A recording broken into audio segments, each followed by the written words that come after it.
اور ایک نماز کا نام ہے قیام اللیل۔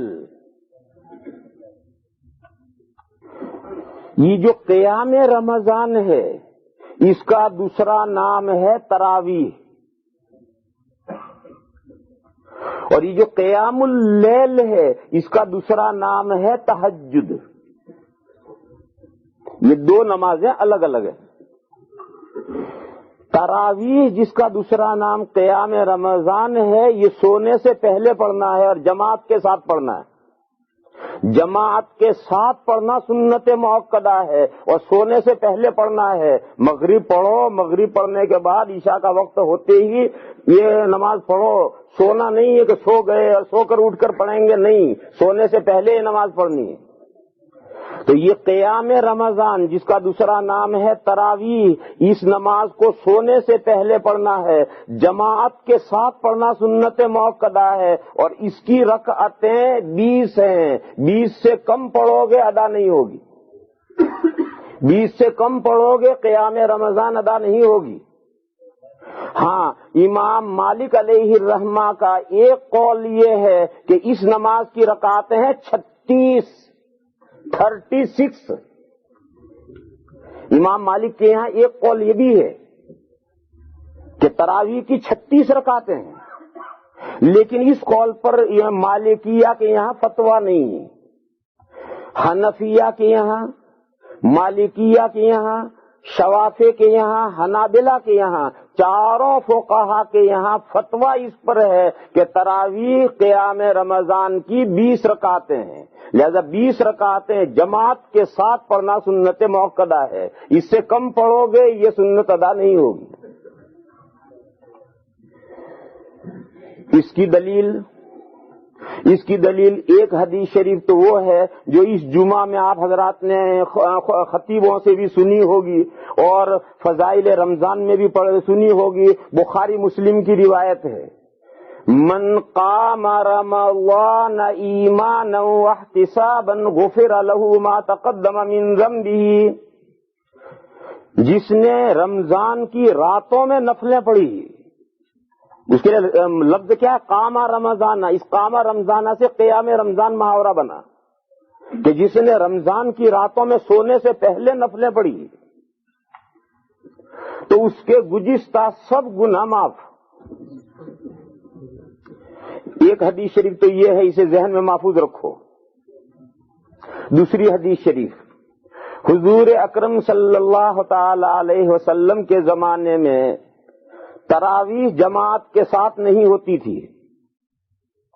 حضور لوگوں کو ترغیب دیا کرتے تھے کہ رمضان شریف میں سونے سے پہلے خوب نفلیں پڑھو، اللہ جس کو جتنی توفیق دے اتنی نفلیں پڑھو، لیکن جماعت کے ساتھ نہیں پڑھی جاتی تھی۔ پھر ایک رمضان میں ایسا ہوا کہ آخری عشرے میں حضور اعتکاف میں تھے، اور حضور جب اعتکاف میں ہوتے تھے تو ایک چٹائیں باندھ کر کے حضور کے لیے کمرہ بنا دیا جاتا تھا جس میں حضور آرام فرماتے تھے۔ ایک رات ایسا ہوا کہ حضور اکرم صلی اللہ تعالی علیہ وسلم عشاء کی نماز پڑھا کر اپنے کمرے میں تشریف لے گئے، اور لوگ عشاء کی نماز پڑھ کر اپنی نفلوں میں لگ گئے۔ تھوڑی ہی دیر کے بعد حضور تشریف لے آئے کمرے سے، اس چٹائیوں کے کمرے سے باہر، اور حضور نے جو لوگ مسجد میں تھے ان سے کہا کہ آؤ میں تمہیں نماز پڑھاؤں جماعت کے ساتھ، اور جماعت شروع ہوئی۔ حضور نے تقریباً آدھی رات کے قریب تک نماز پڑھائی۔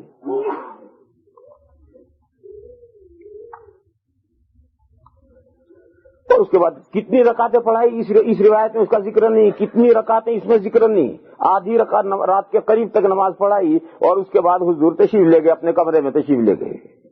اس کا صبح میں چرچا ہوا لوگوں میں کہ آج تو بڑا اچھا موقع ملا، حضور نے ہمیں نفلیں جماعت کے ساتھ پڑھائی۔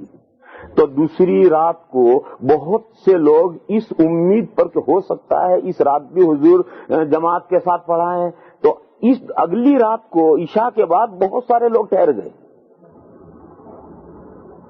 دوسری رات کو بھی ایسا ہی ہوا کہ حضور عشاء پڑھا کر کمرے میں چلے گئے، تھوڑی دیر کے بعد حضور تشریف لے آئے، اور آ کر حضور نے مصلی پر کھڑے ہو کر جماعت سے نماز پڑھانی شروع کی، اور آدھی رات سے کچھ زیادہ دیر تک حضور پڑھاتے رہے، پڑھا کر کے فارغ ہو کر حضور پھر کمرے میں چلے گئے۔ اب یہ جو 2 دن پڑھائی تو اب تو تیسرے لوگوں میں اتنا چرچا ہوا اور لوگوں کو امید بند گئی کہ اب تو حضور ہر رات میں نمازیں پڑھائیں گے۔ تو اگلی رات کو عشاء کی نماز پڑھنے کے بعد میں کوئی گھر گیا ہی نہیں، ساری مسجد کھچا کھچ بھری رہی۔ حضور تیسری رات کو مسجد میں تیسری رات کو کوئی گھر گیا ہی نہیں۔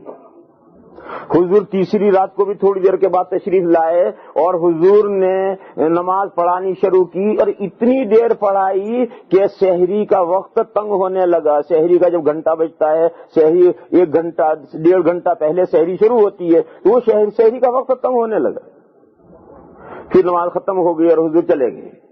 چوتھی رات کو تو سارے مدینہ میں خبر گشت کر گئی کہ آج تو حضور نے پوری رات نماز پڑھائی۔ تو اگلی رات تو لوگ عشاء کی نماز میں ہی کھچا کھچ بھر گئے مسجد میں۔ حضور عشاء کی نماز پڑھ کے کمرے میں چلے گئے، حضور نکلے ہی نہیں۔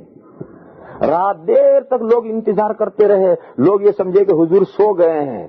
تو کوئی سبحان اللہ زور سے کہہ رہا ہے، کوئی اللہ اکبر زور سے کہہ رہا ہے، کوئی کنکری اٹھا کر کے چٹائی کو آہستہ سے مارتا ہے کہ حضور اگر سو گئے ہیں تو آنکھ کھل جائے، مگر حضور تو سوئے ہی نہیں۔ خیر جب مایوس ہو گئے تو لوگ اپنی اپنی نمازیں پڑھ کر کے چلے گئے۔ صبح فجر کے بعد حضور اکرم صلی اللہ تعالی علیہ وسلم نے تقریر فرمائی اور یہ ارشاد فرمایا کہ رات جو تم حرکتیں کر رہے تھے، کوئی سبحان اللہ کہہ رہا تھا، کوئی اللہ اکبر کہہ رہا تھا، کوئی کنکریاں مار رہا تھا، حضور نے فرمایا یہ سب میں جان رہا تھا، میں سویا نہیں تھا، مگر میں اس لیے نہیں آیا تھا، مگر میں اس لیے باہر نہیں نماز پڑھانے نہیں آیا کہ تمہارا یہ ذوق شوق دیکھ کر مجھے یہ اندیشہ ہوا کہ کہیں یہ نماز تم پر فرض نہ کر دی جائے، اور اگر تم پر فرض کر دی جائے گی تو ہو سکتا ہے تم پریشانی میں پڑو، اس لیے میں نہیں آیا نماز پڑھانے کے لیے۔ اور حضور نے فرمایا آئندہ بھی نہیں آؤں گا، تم اپنے طور پر پڑھا کرو۔ بس یہ 3 دن حضور نے جماعت کے ساتھ پڑھائی اور پھر حضور نے اعلان کر دیا کہ آئندہ نہیں آؤں گا، مجھے اندیشہ ہوا کہ یہ نماز کہیں تم پر فرض نہ کر دی جائے۔ یہ حدیث شریف پوری ہوئی۔ یہاں رک کر کے ایک مسئلہ سمجھو، شریعت کے اکثر احکام تو وہ ہیں جو بندوں کی ضرورت کے پیش نظر اللہ کے یہاں سے آتے ہیں، لیکن کچھ احکام وہ ہیں، یہ مضمون خاص طور پر سمجھنے کا ہے، شریعت کے کچھ احکام وہ ہیں کہ وہ اللہ کے یہاں سے آئیں گے۔ کب آئیں گے؟ جب 2 چیزیں پائی جائیں تب آئیں گے۔ امت کی خواہش اور نبی اس پر صاد کرے، نبی اس کی تائید کرے، نبی بھی اس کے ایگری ہو۔ تو امت کی طرف سے خواہش پائی جائے، نبی اس کے اوپر ایگری ہو، یہ 2 باتیں اکٹھا ہوں گی تو حکم آئے گا، اور جب تک یہ 2 باتیں اکٹھا نہیں ہوں گی وہ حکم نہیں آئے گا۔ اب میں 3 مثالیں دوں، 3 مثالوں کو سمجھو۔ حضور اکرم صلی اللہ تعالی علیہ وسلم کی بڑی خواہش تھی کہ حضور کی امت کا حضور کا ہر امتی ہر نماز سے پہلے مسواک کرے اور مسواک کر کے وضو کر کے نماز پڑھے، یہ حضور کی خواہش تھی۔ دوسرا، حضور کی بڑی خواہش تھی کہ حضور کی امت جب 1/3 رات گزر جائے تب عشاء پڑھے، اتنی رات گزرنے کے بعد عشاء پڑھی جائے، یہ حضور کی 2 خواہشیں تھیں، اور حضور نے اسے ظاہر فرمایا لولا ان اشق علی امتی لامرتهم بالسواک عند كل صلاة ولاخرت العشاء الى ثلث الليل۔ حضور نے فرمایا کہ مجھے امت پر مشقت کا اندیشہ نہ ہوتا تو میں امت کو یہ حکم دیتا کہ ہر نماز سے پہلے مسواک کرو اور 1/3 رات گزرنے کے بعد عشاء پڑھو۔ یہ جو حضور کا ارشاد ہے اس میں حضور کی خواہش معلوم ہو رہی ہے، مگر امت نے کوئی ریکویسٹ کی نہیں۔ امت اس کے جواب میں رسپانس دیتی کہ یا رسول اللہ ہمیں کوئی پریشانی نہیں ہے، آپ آرڈر دیجئے، ہم نماز سے پہلے وضو کریں گے، ہمیں کوئی پریشانی، نو پرابلم، آپ 1/3 پر عشاء پڑھیے، ہم حاضر ہوں گے۔ مگر امت کی طرف سے ایسا کوئی رسپانس نہیں ملا تو یہ دونوں حکم نہیں آئے۔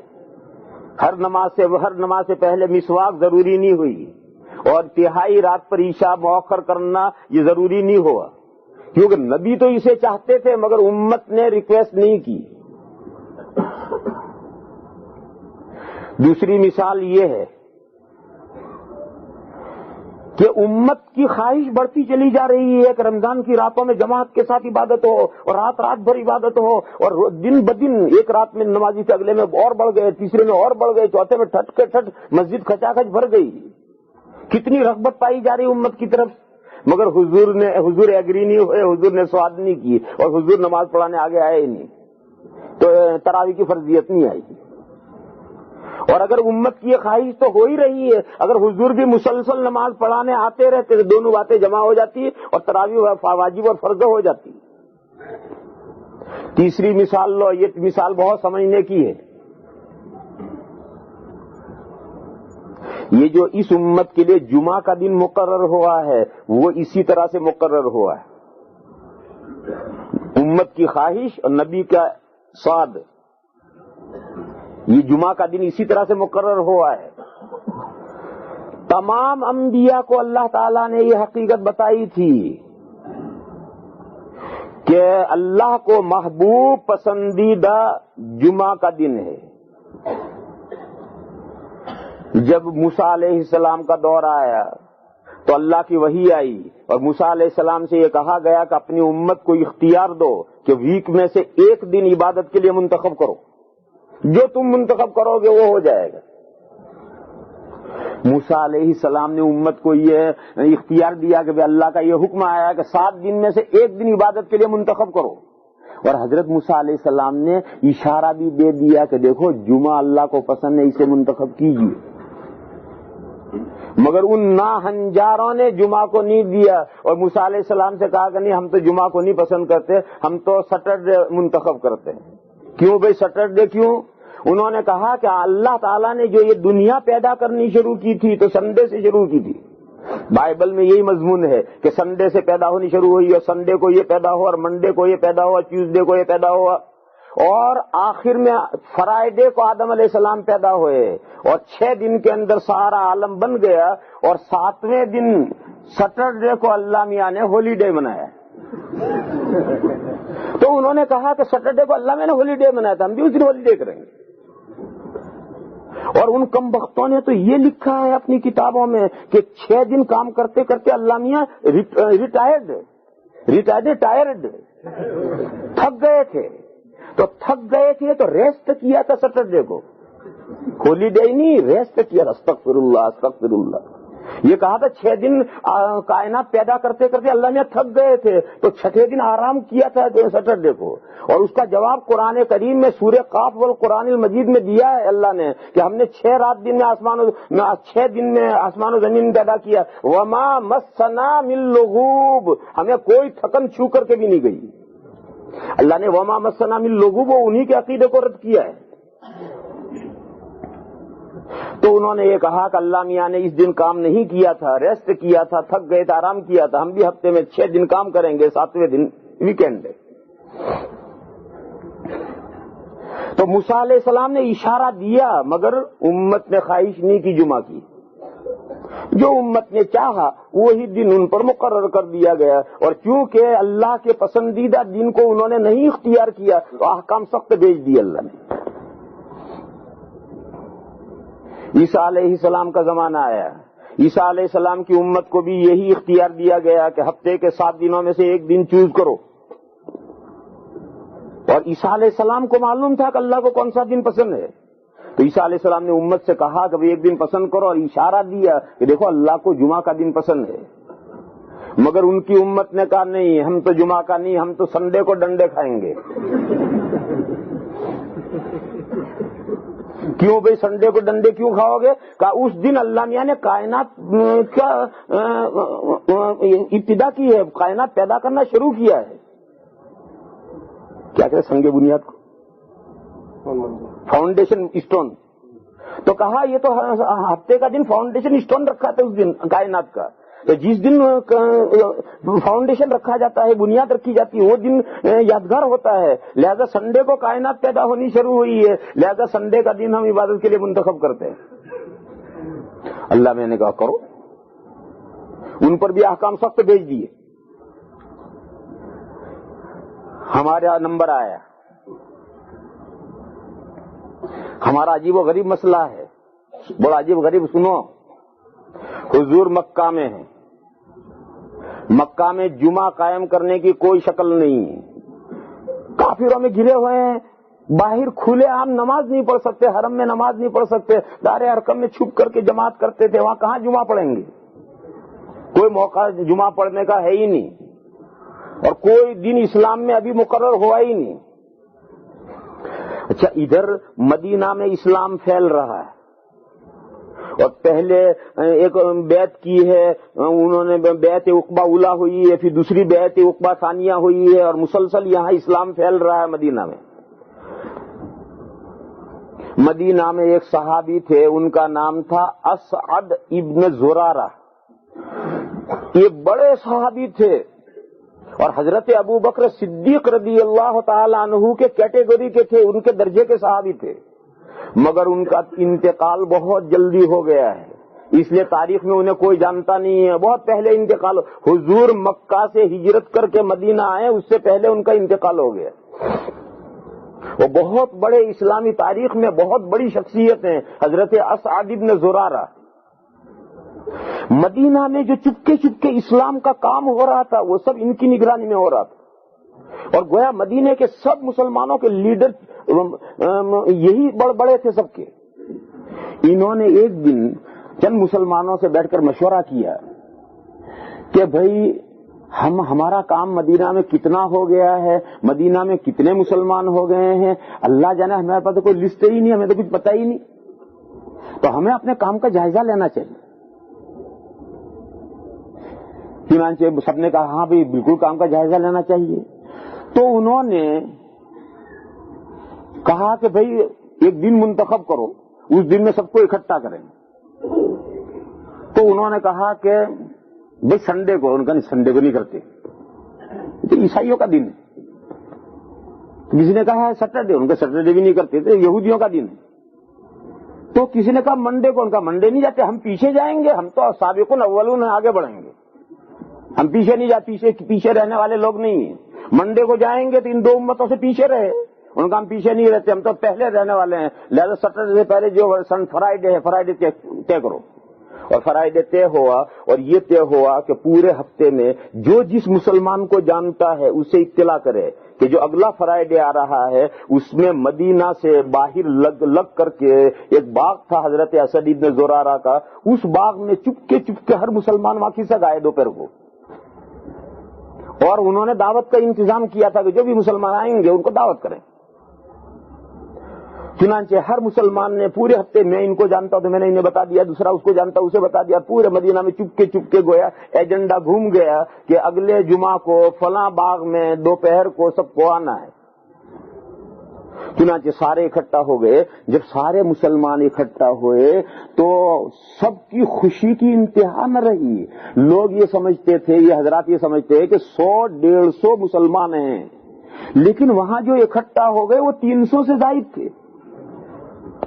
تو یہ تو بالکل اندازے سے زیادہ مسلمان ڈبل ہو گئے، ہمارا اندازہ 100-125 کا اندازہ تھا ان کا کہ پورے مدینہ میں مسلمانوں کی تعداد 100-125 ہے، اور یہ چپکے چپکے اطلاع کر کے آئے ہیں وہ 300 سے زیادہ ہیں۔ اگر واقعی سارے مسلمان کو معلوم ہو رہا سارے اکٹھا ہو جائیں تو 500-700 اکٹھا ہوتے۔ تو اس قدر خوش ہوئے سارے مسلمان بھی خوش ہوئے، حضرت اسد ابن زرارہ بھی خوش ہوئے، اور انہوں نے بکرے ذبح کر کے دعوتوں کا انتظام تو کر ہی رکھا تھا، اور خوشی میں حضرت اسد ابن زرارہ نے ایک تقریر کی، اور اس میں انہوں نے اللہ کا شکر ادا کیا کہ اللہ تعالیٰ نے ہمیں کفر سے نکال کر اسلام میں داخل کیا، اور ہمیں اللہ تعالیٰ نے یہ احسان کیا، ورنہ ہم کہاں کفر میں اور بتوں کو پوجتے تھے، یہ تھے وہ تھے۔ اور یہ کہا کہ دیکھو آج اتنا مبارک دن ہے، آؤ اللہ کے لیے شکر بجا لائیں اور 2 رکعت شکریہ کی پڑھیں۔ چنانچہ اس تقریر کے بعد سب کھڑے ہوئے اور حضرت اسد ابن زرارہ امام بنے اور 2 رکعت شکریہ کی ادا ہوئی۔ ادھر نماز کا سلام پھرا اور ادھر مکہ میں وہی نازل ہوئی، یا ایھا الذین آمنوا اذا نودی للصلاۃ من یوم الجمعۃ فاسعوا الی ذکر اللہ۔ وہاں حضور کو اطلاع دی گئی کہ جمعہ سے اس امت کے لیے فرض ہے۔ یہاں ان کی صلاح جمعہ نہیں ہے تو شکرانے کی نماز پڑھی ہے، اور تقریر جو کی ہے وہ تو ویسے ہی تقریر کی ہے، سب بائی چانس ہو رہا ہے۔ تقریر انہوں نے کی اور 2 رکعت شکریہ کی نماز پڑھی اور یہاں سلام پھرا اور یہ ساری ڈیٹیل حضور کو مکہ میں بتا دی گئی اور جمعہ کی فرضیت وہاں نازل ہو گئی. کیوں؟ تمام نبی تو چاہتے ہی تھے یہ دن، تمام انبیاء تو یہ دن چاہتے ہی تھے، حضور بھی چاہتے تھے، اور امت کی خواہش خود بخود آئی، دونوں چیزیں اکٹھا ہو گئی، جمعہ کی فرضیت آ گئی. مگر جب تک حضور مکہ میں رہے جمعہ قائم کرنے کی نوبت نہیں آئی، جمعہ قائم کرنے کی کوئی شکل ہی مکہ میں نہیں تھی، تو مکہ میں جمعہ قائم حضور نے نہیں فرمایا. پھر مکہ سے حضور ہجرت کر کے تشریف لائے قباء میں، اور قباء میں 14 دن حضور رہے. ان 14 دن میں ایک جمعہ تو یقیناً آیا ہے، ہو سکتا 2 جمعے آئے ہوں. اس قباء میں بھی حضور نے جمعہ نہیں قائم فرمایا ہے. کیوں؟ وہ گاؤں تھا، گاؤں میں جمعہ جائز نہیں، وہ گاؤں تھا اور گاؤں میں جمعہ جائز نہیں ہے. تو حضور 14 دن قباء میں رہے اور وہاں مسجد قباء خود حضور نے بنائی اور 14 دن حضور نے وہاں نماز پڑھائی، مگر جمعہ حضور نے نہیں قائم کیا. پھر جب قباء سے چل کر حضور آگے بڑھے ہیں تو قباء سے جو چلے ہیں تو جمعہ ہی کے دن چلے ہیں اور جمعہ کے دن مدینہ میں داخل ہوئے ہیں. تو چلتے چلتے مدینہ میں ایک قبیلہ آیا، اس قبیلے میں رک کر کے حضور نے پہلا جمعہ مدینہ میں آ کر قائم فرمایا. یہ جمعہ کی تاریخ ہے. میں تو اصل میں مثالیں آپ کو یہ سمجھا رہا تھا، بتا رہا تھا کہ بعض احکام شریعتوں میں ایسے ہیں کہ وہ اس پر موقوف رہتے ہیں کہ نبی اور امت دونوں کی خواہشیں متفق ہو جائیں تو وہ احکام نازل ہوتے ہیں. اگر امت چاہے نبی سواد نہ کرے احکام نہیں آتے، نبی چاہے امت ریکویسٹ نہ کرے احکام نہیں آتے. تو یہ تراویح کی جو نماز تھی امت نے بہت چاہا، اپنے عمل سے بہت اشتیاق ظاہر کیا، مگر حضور نے سعد نہیں کی اور یہ فرمایا مجھے فرضیت کا اندیشہ ہے، میں آئندہ نہیں آؤں گا پڑھانے، تم اکیلے پڑھ لیا کرو. چنانچہ تراویح کی نماز فرض نہیں ہوئی اور حضور کے پورے زمانے میں لوگ اکیلے اکیلے پڑھتے رہے. حضور کا زمانہ گزر گیا، صدیق اکبر رضی اللہ تعالیٰ عنہ کا زمانہ آیا تو ان کے زمانے میں بھی 2 سال کا زمانہ آیا. حضرت صدیق اکبر کی خلافت 2 سال رہی. ان 2 سال میں اتنے کام تھے.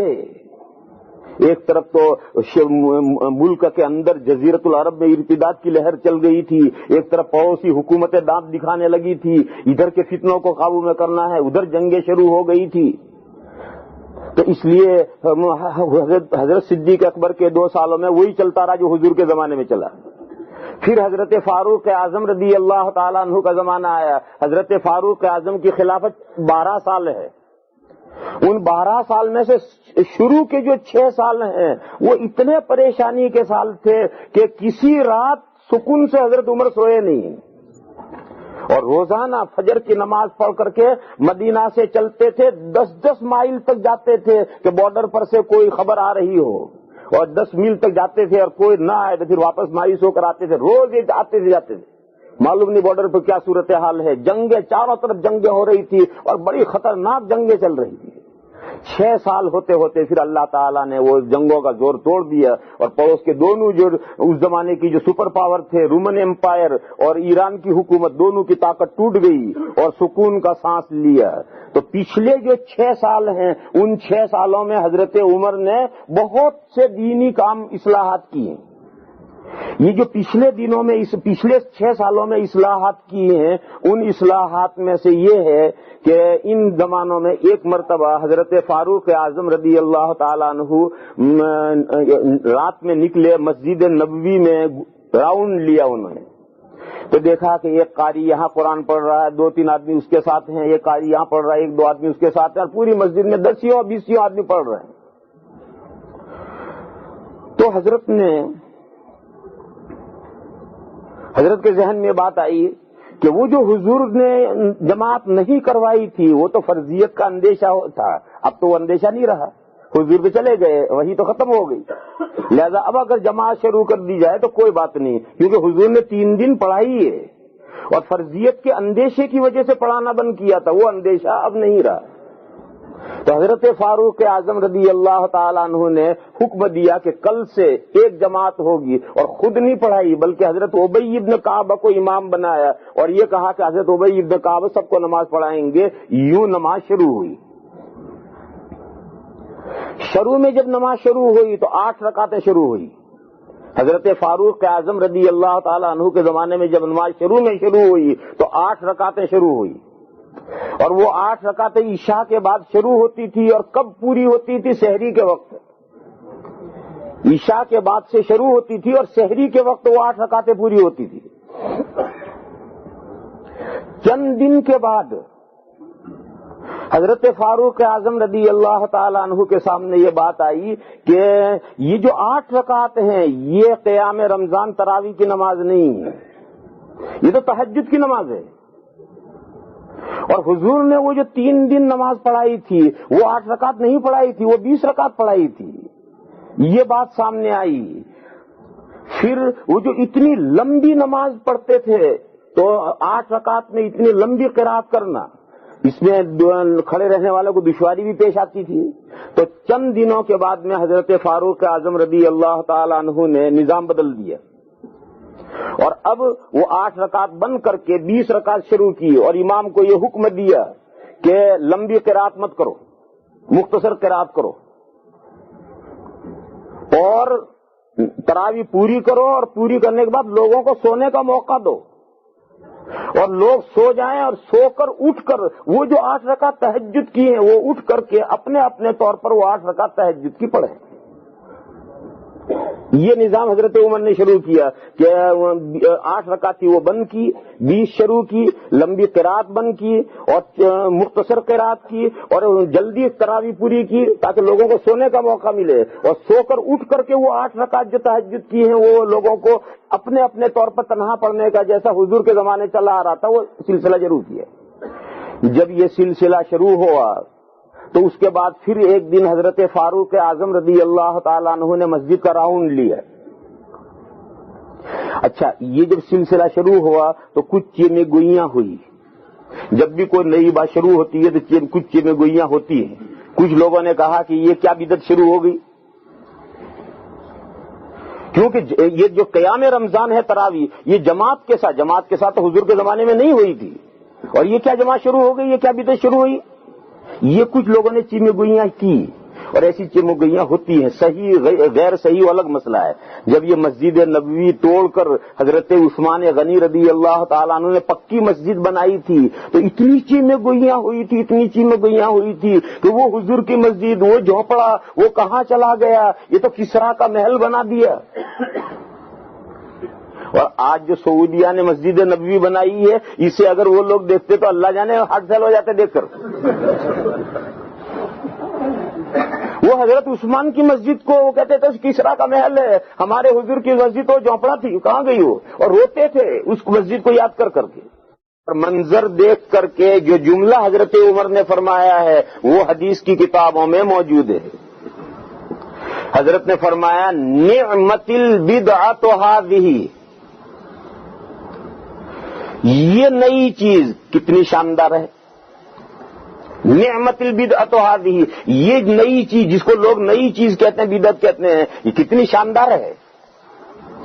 یعنی وہ جو بدعت شریعت میں ہے، جو بدعت ناجائز ہے، اور کل بدعت ضلالہ، ہر بدعت گمراہی ہے، اور کل ضلالۃ فی النار، ہر گمراہی جہنم میں ہے، یہ نماز جو شروع ہے اس بدعت میں نہیں ہے، یہ تو شاندار یہ عبادت چیز ہے۔ چنانچہ مسئلہ یہ نکلا کہ بدعت کیا ہے، سنو، بدعت ہے وہ کام جس کو عبادت اور ثواب کا کام سمجھ کر کیا جائے، اور حضور اور صحابہ اور تابعین کے زمانے میں اس کی کوئی اصل نہ ہو، اور اگر اصل ہو تو پھر وہ بدعت نہیں۔ دیکھو یہ مسجد جس انداز کی آپ نے بنائی ہے، کیا حضور کے زمانے میں ایسی مسجد تھی؟ نہیں تھی۔ ہندوستان میں جو مسجدیں بنتی حضور کے زمانے میں ایسی مسجدیں تھی؟ نہیں تھی۔ عرب ممالک میں جو مسجدیں بنتی ایسی مسجدیں تھی؟ نہیں تھی، مگر مسجد حضور کے زمانے میں تھی، لہذا اصل ہے۔ اب آپ دنیا کے لوگ اپنے اپنے ملکوں کے اعتبار سے جس ڈیزائن کی بھی مسجد بنائیں وہ بدعت نہیں کہلائے گی، کیونکہ اصل موجود ہے، حضور کے زمانے میں مسجد تھی۔ دیکھو آج دنیا میں دینی مدارس، دارالعلوم، مدارس اسلامیہ طرح طرح کے ہیں، کوئی کچھ نصاب پڑھاتا ہے، کوئی 7 سال کا نصاب پڑھاتا ہے، کوئی 10 سال کا نصاب پڑھاتا ہے، کوئی 8 سال کا نصاب پڑھاتا ہے، کوئی 6 گھنٹے پڑھاتا ہے، کوئی 8 گھنٹے 8 پیریڈ رکھتا ہے، کوئی ایک ہی شفٹ میں پڑھاتا ہے، کوئی 2 شفٹوں میں پڑھاتا ہے۔ عربوں کی یہاں مدارس اسلامیہ کا طریقہ اور ہے، ہندوستان میں اور ہے، آپ کے ویسٹرن ممالک میں مدارس اسلامیہ کل 2 گھنٹے پڑھاتے ہیں۔ اب کوئی کہے کہ بدعت ہے، بدعت نہیں ہے۔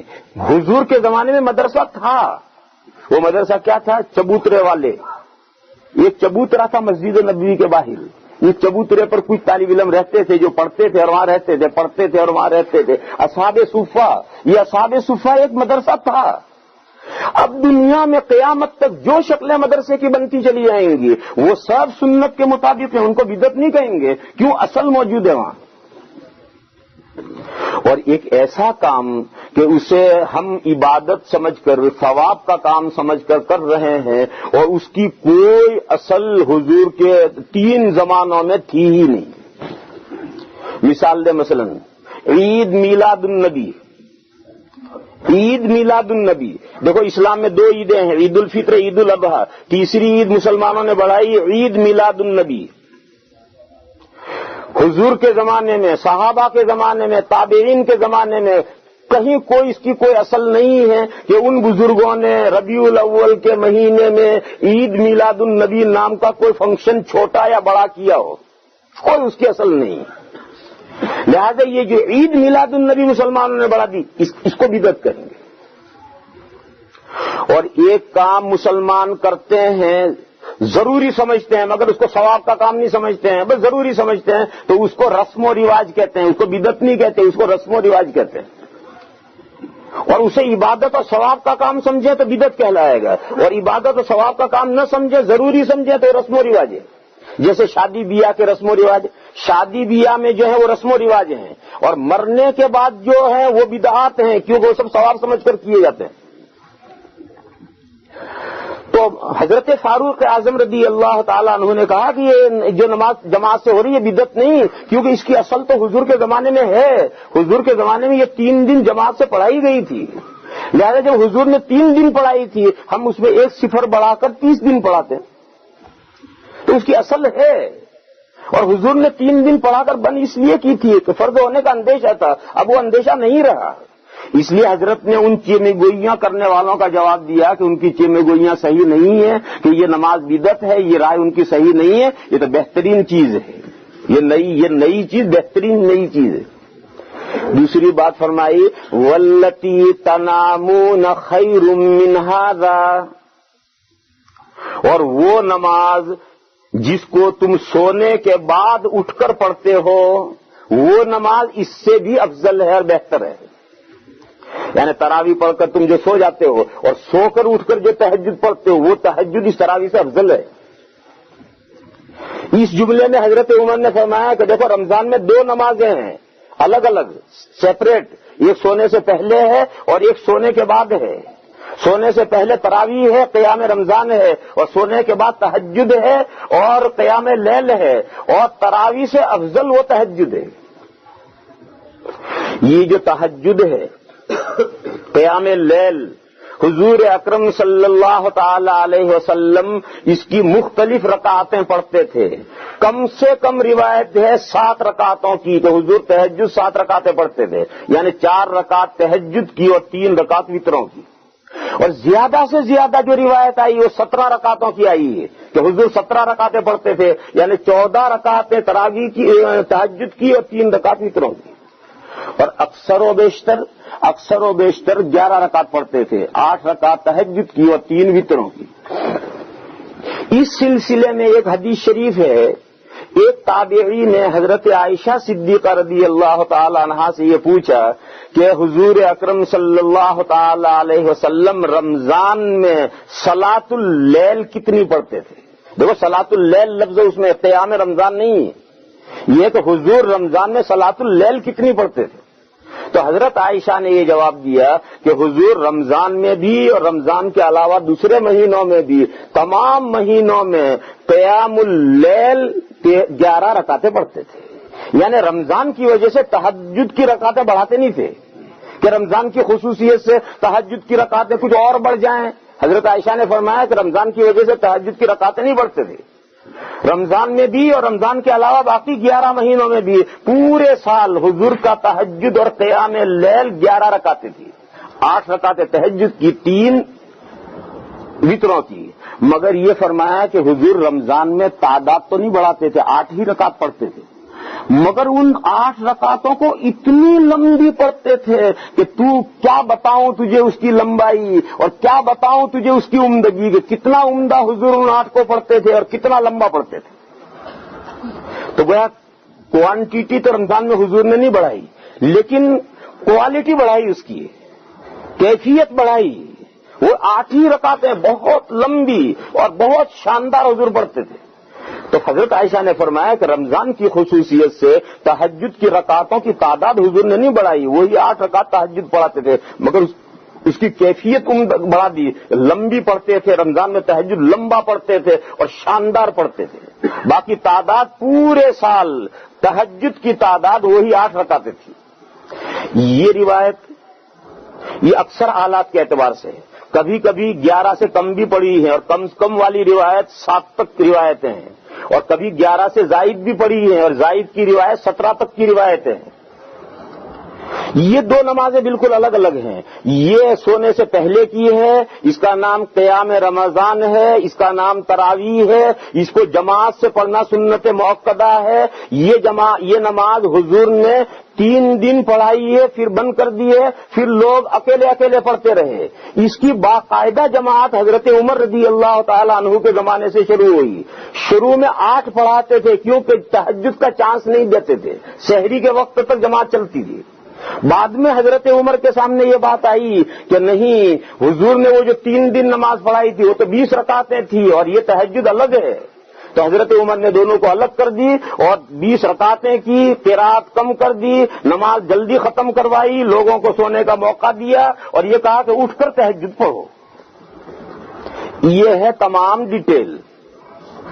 چاروں ائمہ، حنفیہ، مالکیہ، شافعیہ، حنابلہ، آج دنیا میں 90% انہی چاروں ائمہ کے ماننے والے ہیں۔ چاروں ائمہ متفق ہیں، یہ جو باتیں میں نے کہی ہیں اس پر چاروں ائمہ متفق ہیں۔ یہ 2 نمازیں رمضان میں الگ الگ ہیں، ایک سونے سے پہلے کی، ایک سونے کے بعد کی۔ اور وہ جو 11 رکعتوں والی روایت ہے وہ تہجد کے لیے ہے، رمضان میں بھی تہجد پڑھنا ہے اور تہجد 12 مہینے پڑھنا ہے، اور اس کی وہ روایت ہے۔ اور سونے سے پہلے والی روایت اس کی 20 رکعتیں ہیں، اور چاروں ائمہ اس پر متفق ہیں۔ لیکن امت میں کچھ لوگ ایسے ہیں جن کا مسلک ہے میٹھا میٹھا ہپ ہپ، کڑوا کڑوا تھو تھو۔ امت میں ایسے کچھ لوگ ہیں، ان کا مسلک یہی کہ میٹھا میٹھا ہپ ہپ، کڑوا کڑوا تھو تھو۔ انہوں نے کہا کہ نہیں، یہ دونوں نمازیں ایک ہی، یہ 2 نمازیں الگ الگ ہے ہی نہیں۔ جب یہ بات ہوگی کہ 2 نمازیں الگ الگ ہیں ہی نہیں، ایک ہی ہیں، تو اب انہوں نے کہا کہ حضور نے 8 ہی پڑھی ہیں، لہذا 8 ہی تراویح پڑھیں گے، اور تہجد کا رمضان میں تہجد نہیں پڑھیں گے، رمضان میں تہجد کی چھٹی کر دی۔ تو دیکھو 2 قصور کر دی، تو رمضان میں تہجد کی چھٹی کر دی، اور پھر اس تہجد کے نام پر تراویح کو بھی 20 نہیں پڑھی، 8 ہی کر دی۔ تو انہوں نے کہا کہ تہجد اور تراویح یہ 2 نمازیں ہیں ہی نہیں، یہ ایک ہی نماز ہے۔ یہ ان بھائیوں کا ذہن ہے، اور ان حضرات نے یہ کہا، یہ حضرات وہ ہیں جو اہل حدیث کہلاتے ہیں، ان حضرات کا ذہن یہ ہے کہ نہیں، یہ 2 نمازیں الگ الگ نہیں ہیں، یہ ایک ہی نماز ہیں، لہذا 8 ہی رکعت پڑھیں گے۔ حضور نے 8 سے زیادہ پڑھی ہی نہیں، 8 سے زیادہ پڑھی ہی نہیں، تہجد 8 سے زیادہ نہیں پڑھی، اور یہ نماز تو حضور نے 20 پڑھی ہے۔ کیا دلیل کے 20 پڑھی ہیں؟ دلیل 2 ہیں، سنو، دلیل 2 ہیں۔ پہلی دلیل تو 2 نہیں 3 ہے، دلیل 3 ہے، اسے سمجھو۔ پہلی دلیل تو یہ ہے کہ حضرت ابن عباس رضی اللہ تعالی عنہما کی ایک روایت ہے جو سند کے اعتبار سے ضعیف ہے۔ اس روایت میں یہ صراحت ہے کہ حضور نے وہ جو 3 دن نماز پڑھی تھی وہ 20 رکعت پڑھی تھی۔ یہ روایت ہے اور ضعیف روایت ہے۔ آپ کہیں گے کہ تو ضعیف ہے، تو پھر رک کر کے پھر ایک اور مسئلہ سمجھو۔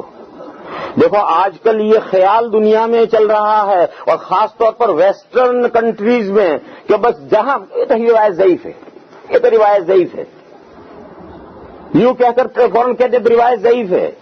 اس بارے میں جو رائے ہیں وہ رائے سمجھو. حدیثیں 5 قسم کی ہیں، حدیثیں 5 قسم کی ہیں، صحیح، حسن، ضعیف اور بہت زیادہ ضعیف اور گھڑی ہوئی موضوع. یہ 5 قسم کی حدیثیں ہیں. کوئی کتاب حدیث کے ذخیرہ کو تو 5 قسم کی حدیثیں ہیں. تمام امت متفق ہے کہ یہ صحیح حدیث یہ حجت ہے، اس میں کوئی اختلاف امت میں نہیں ہے. تمام امت متفق ہے کہ یہ موضوع گھڑی ہوئی حدیث یہ حدیث ہی نہیں ہے اور اس کا بیان کرنا جائز ہی نہیں ہے. ان 2 باتوں پر لوگ متفق ہیں. اس کے بعد رہ گئی حدیث حسن. حدیث حسن میں اختلاف ہے. یہ جو اہل حدیث کہتے ہیں حدیث حسن حجت نہیں، اہل حدیث حضرات جو ہیں وہ کہتے ہیں بس صرف حدیث صحیح حجت ہے، بس حدیث حسن کہتے ہیں حجت نہیں. اور چاروں ائمہ یہ کہتے ہیں کہ حدیث حسن بھی حجت ہے. پھر اس سے اوپر ہے حدیث ضعیف. حدیث ضعیف میں امام ابو حنیفہ علیہ الرحمہ فرماتے ہیں کہ حدیث ضعیف بھی حجت ہے. دوسرے ائمہ کہتے ہیں کہ نہیں حدیث ضعیف حجت نہیں. چوتھی ہے بہت زیادہ ضعیف. اس کے بارے میں سب چاروں فقہا یہ کہتے ہیں کہ یہ حجت نہیں ہے، یعنی اس سے کوئی مسئلہ ثابت نہیں ہو سکتا، لیکن کسی ثابت شدہ عمل کی فضیلت میں ایسی ضعیف حدیث سنائی جا سکتی. تو فضائل اعمال میں یہ ضعیف جدہ یہ سنائی جا سکتی. موضوع بیکار ہے. یہ ضعیف جدہ فضائل اعمال میں سنائی جا سکتی ہے. اور یہ صحیح سے تو مسائل ثابت ہوں گے بالاتفاق، اور حسن سے چاروں ائمہ کے یہ مسائل ثابت ہوں گے. اہل حدیث اس سے مسائل ثابت نہیں کرتے. اور یہ ضعیف سے حنفیہ کے یہاں مسائل ثابت ہوتے ہیں، دوسرے ائمہ ان سے مسائل ثابت نہیں کرتے. تو ضعیف حدیث حنفیہ کے یہاں قابل عمل ہے کب؟ جب اس کی ٹکر میں اس سے اچھی حدیث نہ ہو. اگر کسی مسئلے میں 2 حدیثیں ایک صحیح اور ایک ضعیف تو ضعیف نہیں لیں گے، صحیح لیں گے. لیکن اگر کسی باب میں صرف ایک ہی حدیث اور ضعیف ہے، بہت زیادہ ضعیف نہیں، صرف ضعیف، اور اس کے مقابل دوسری کوئی اس سے اچھی حدیث ہے ہی نہیں، تو حنفیہ کا مسلک یہ ہے کہ اس ضعیف حدیث پر بھی عمل کریں گے. جب تک وہ ضعیف حدیث ہے مجتہد اجتہاد نہیں کرے گا، اس ضعیف حدیث کے مطابق عمل کیا جائے گا. یہی وہ حنفیہ ہیں جن کو یہ الزام دیا جاتا ہے کہ یہ حدیث پر عمل نہیں کرتے، حالانکہ سب سے زیادہ حدیثوں پر یہی عمل کرتے ہیں. صحیح پر عمل کرتے ہیں، حسن پر عمل کرتے ہیں، ضعیف پر عمل کرتے ہیں. ہاں یہ 2 قسمیں اس پر عمل نہیں کرتے، موضوع پر کوئی عمل نہیں کرتا. اور ضعیف جدہ یہ فضائل اعمال میں سنائی جا سکتی ہے، مسئلہ اسے ثابت نہیں ہو سکتا. تو یہ حدیث ضعیف ہے لیکن ضعیف جدہ نہیں. اور اس مسئلے میں اس کے مقابل کوئی دوسری روایت ہے ہی نہیں. جب یہی ایک روایت ہے اور اس کے مقابل اس سے کوئی اچھی روایت ہے ہی نہیں تو یہ حدیث قابل حجت ہے. تو پہلی بات تو یہ ہے. دوسری دلیل حضرت فاروق اعظم رضی اللہ تعالی عنہ نے جب شروع میں نظام بنایا جماعت کا تو 8 رکعتیں جماعت سے پڑھائی جاتی تھی. پھر انہوں نے وہ نظام بدل کر کے 20 کیوں شروع کی؟ کوئی تو نئی بات ان کے سامنے آئی جبھی تو کی. حضور کی 8 رکعت حضور تہجد پڑھتے تھے، یہ بات تو ساری دنیا جانتی ہے، حضرت عمر بھی جانتے تھے. اور 8 رکعتیں تراویح شروع ہوئی تھی، 8 رکعتیں پڑھائی شروع ہوئی تھی، پھر اسے بند کر دی گئی اور بند کر کے 20 شروع کی. حضرت عمر نے ایسا کیوں کیا؟ ان کے سامنے یہ بات حقیقت آئی کہ یہ 2 نمازیں الگ ہیں. تہجد تو سونے کے بعد اٹھ کر کے ہے، اور رمضان میں بھی سونے کے بعد اٹھ کر کے ہے اور بغیر جماعت کے ہے. اور یہ جو حضور نے 3 دن پڑھائی تھی یہ تو سونے سے پہلے کی نماز ہے اور رمضان کی ایکسٹرا نماز ہے اور خصوصی نماز ہے. اور یہ نماز حضور نے 20 رکعتیں پڑھائی تھی، اس لیے انہوں نے وہ طریقہ بدل کر 20 شروع کی. تیسری دلیل تعامل کہتے ہیں پوری امت مسلمہ شرقن غربن یعنی ایسٹ سے لے کر ویسٹ تک اور نارتھ سے لے کر ساؤتھ تک پوری دنیا کے مسلمان ایک طرز پر عمل کرتے چلے آ رہے ہیں. میں نے بتایا کہ 90% مسلمان سب اسی پر عمل کرتے آ رہے ہیں. مالکیہ کے یہاں 36 رکعت کا ایک قول ہے مگر ان کے یہاں فتویٰ نہیں. وہ 36 رکعت کا قول کیسے ہوا تھا؟ وہ مقابلے میں ہوا تھا. مقابلہ یوں تھا کہ مکہ میں جب 20 رکعت پڑھی جاتی تھی تو 4 رکعت پڑھ کے جب ترویہ کرتے تھے تو لوگ اٹھ کر کے ایک طواف کرتے تھے. 7 چکر لگا دیے، ایک طواف کر دیا اور پھر اگلا ترویہ پڑھتے تھے. تو تراویح کے بیچ میں کتنے ترویہ آتے ہیں؟ 4 آتے ہیں. تو تراویح کے بیچ میں 4 طواف کر لیتے تھے. اب مدینہ والوں نے کہا کہ ہم کیا کریں؟ مدینہ میں تو کعبہ شریف ہے نہیں کہ جو طواف کریں. تو انہوں نے یہ کہا کہ جب ترویہ ہے تو لوگ اپنے اپنے طور پہ 4 رکعت پڑھ لیتے تھے. تو 4 رکعت جماعت سے پڑھی اور ترویہ میں لوگ 4 رکعت نفل اپنے طور پر الگ پڑھتے تھے. تو یوں 20 وہ ہوئی اور 4 ترویحوں کی 16 یہ ہوئی. وہ 20 اور 16 مل کر 36 یوں ہو گئی. تو 36 والا قول یوں پیدا ہوا تھا. لیکن اصل جو جماعت سے نماز ہوتی تھی وہ تو 20 ہی ان کے یہاں ہوتی تھی. لہذا آج بھی فتویٰ ان کے یہاں یہی ہے. تو یہ پوری دنیا میں جو تمام مسلمانوں کا متفقہ عمل چلا رہا ہے یہ بلا وجہ نہیں ہو سکتا کہ اس کی کوئی بیز نہ ہو، اس کا کوئی بنیاد نہ ہو اور کوئی اس کی دلیل نہ ہو اور ساری دنیا کے مسلمان گمراہی پر چلے جا رہے ہیں اور ایک غلط چیز پر عمل کرتے جا رہے ہیں. یہ ناممکن ہے. یہ 3 دلیلیں ہیں اس بات کی کہ یہ 2 نمازیں بالکل الگ الگ ہیں. ایک قیام رمضان ہے، رمضان کی ایکسٹرا نماز ہے، رمضان کی مزید بڑھائی ہوئی نماز ہے، رمضان کی خصوصی نماز ہے جس کا نام قیام رمضان ہے، جس کا نام تراویح ہے. اس کی رکعتیں 20 ہیں. یہ 20 رکعتیں حضور نے 3 دن جماعت کے ساتھ پڑھائی تھی، پھر بند کی تھی اور پھر حضرت عمر کے زمانے سے شروع ہوئی. وہ آج تک چل رہی ہیں. یہ جماعت کے ساتھ پڑھنا سنت موقدہ ہے اور 20 ہی پڑھنی ہے. 18 پڑھو گے سنت ادا نہیں ہوگی. اور ایک قیام لیل ہے. یہ رمضان میں بھی ہے، رمضان کے علاوہ 11 مہینوں میں بھی ہے اور یہ بغیر جماعت کے تنہا پڑھنا ہے. اس کی اکثر بیشتر حضور 11 رکعتیں پڑھتے تھے، 8 تہجد، اور اس سے کم بھی حضور نے پڑھی ہے اور زائد بھی پڑھی ہیں. کم پڑھی ہیں 4 تک اور زیادہ پڑھی ہیں 14 تک، لیکن زیادہ تر احوال میں 8 پڑھتے تھے. لہذا یہ 8 سال بھر پڑھنی ہے، تنہا پڑھنی ہے. اس کی جماعت جائز نہیں ہے. اس کی جماعت جائز نہیں ہے اور بہت نہیں.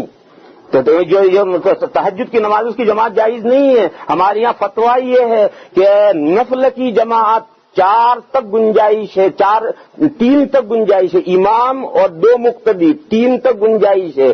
اگر امام اور 3 مقتدی ہو گئے، 4 ہو گئے تو یہ تدائی ہو گئی اور تدائی کے ساتھ نفل کی جماعت مکروہ ہے. اور یہی دارالعلوم دیوبند کا فتویٰ ہے رمضان میں تہجد کی جماعت کے بارے میں بھی.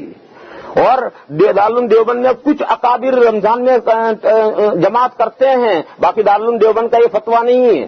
دارالعلوم دیوبند کا فتویٰ آج پوری دنیا میں یہی ہے کہ تہجد کی نماز الگ الگ پڑھنی ہے، اس کی جماعت نہیں ہے.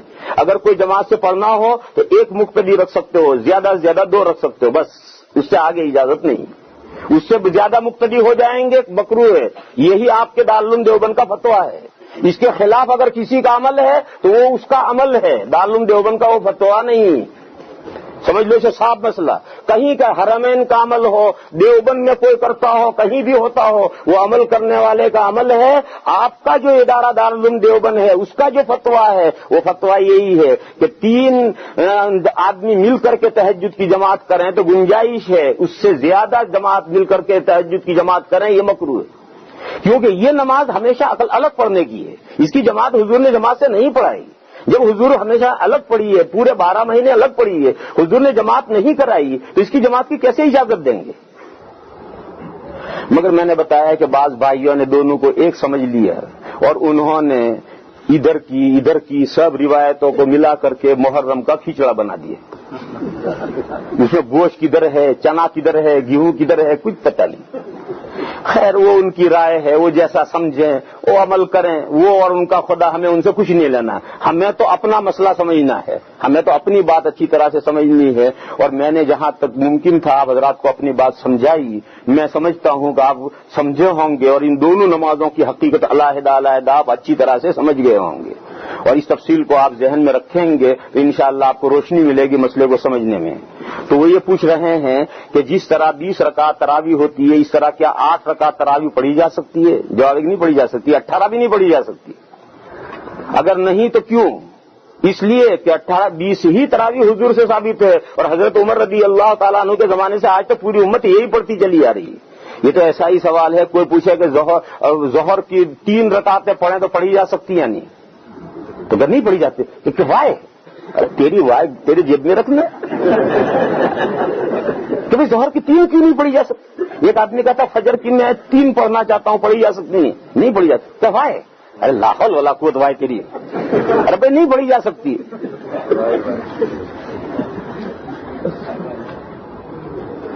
اس کے